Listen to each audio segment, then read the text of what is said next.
Another day, another bay. It's your Kuya K. Tara, samahan niyo ako sa aking 34th day bilang OFW dito sa Singapore. Kung maaalala niyo sa last vlog natin, dito kami nakabook sa D Resort na katabi ng Wild Wild Wet, Singapore. Sa last vlog nyo nga rin pala mapapanood yung experience namin sa Wild Wild Wet.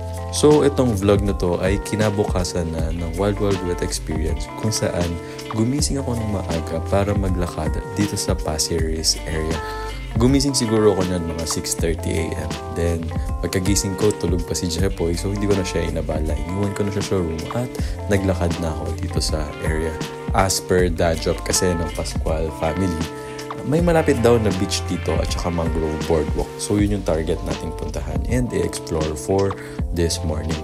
Nakakatuwa lang kasi kahit dito sa vicinity ng resort, ramdam mo na buhay yung nature. Nung gabi nga pala nakita namin na maraming nagpa-barbecue dito sa barbecue pit area. So sabi namin, next na visit namin siguro subukan na rin namin mag-barbecue dyan. At sinong mag-aakalang magkakaroon pa ako ng mga bagong kaibigan? Yan sila, mga taga New Zealand na nakipagkwentuhan pa sa akin. Sabi nila tuwan-tuwa daw sila dito sa Singapore dahil super lamig daw sa New Zealand ngayon. At nakipagkwentuhan din sila tungkol sa career ko dito sa Singapore. Ang nakakatuwa nga, nabanggit nila na yung anak nilang kasama ay magte-take din daw ng engineering sa college. Dito rin ako natutuwa sa mga free roaming na manok dito sa area. As in, wild chickens yung mga yan. Naisip ko ba ito walang nanguhuli para gawing fried chicken? At ito na yung beach area. Kung mapapansin nyo, super bilis ng lakad ko from the resort papunta dito sa beach area. At sabi rin sa akin ni Dad Job ng Pascual family na ayan nga, may mga nagka-camping daw dito tuwing gabi. Parang may minimal fee ka lang rin atang babayaran para pwede ka mag-camp. Pero mas malaki rin siguro matitipid mo kaysa mag-book ka ng room sa hotel. Maganda yung area pero feel ko dito mo siguro talaga ma-appreciate yung beaches sa Philippines. Ewan ko, para sa akin lang siguro iba yung vibes ng mga beaches natin sa Pilipinas. After ko nga rin palang dumaan dito sa Pasir Ris Beach area, dumiretso naman ako sa Pasir Ris Park, then saka ako pumunta ng mangrove boardwalk ng Pasir Ris area. So, feel ko this time tatahimik na ako. Instead, ang maririnig nyo na lang ay yung ambience noise or yung mga himig ng ibon, mga kuliglig ng insekto and everything. So, enjoy!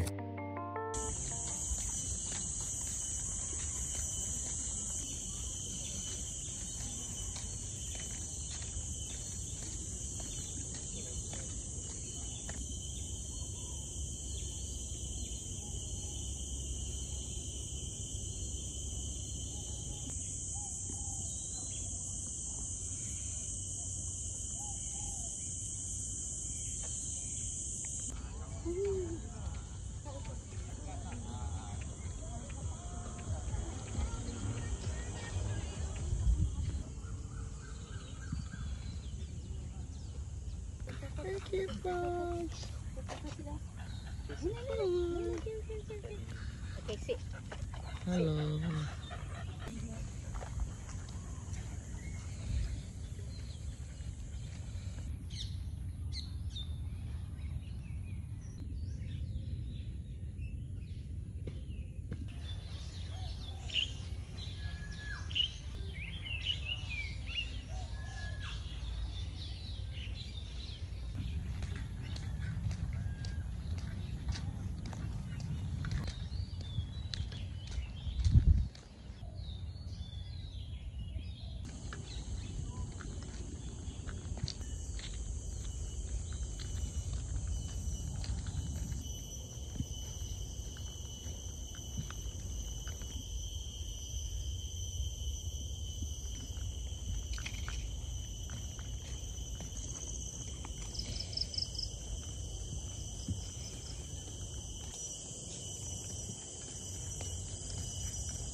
So, ayun, pabalik na ako ng hotel dito sa part na to.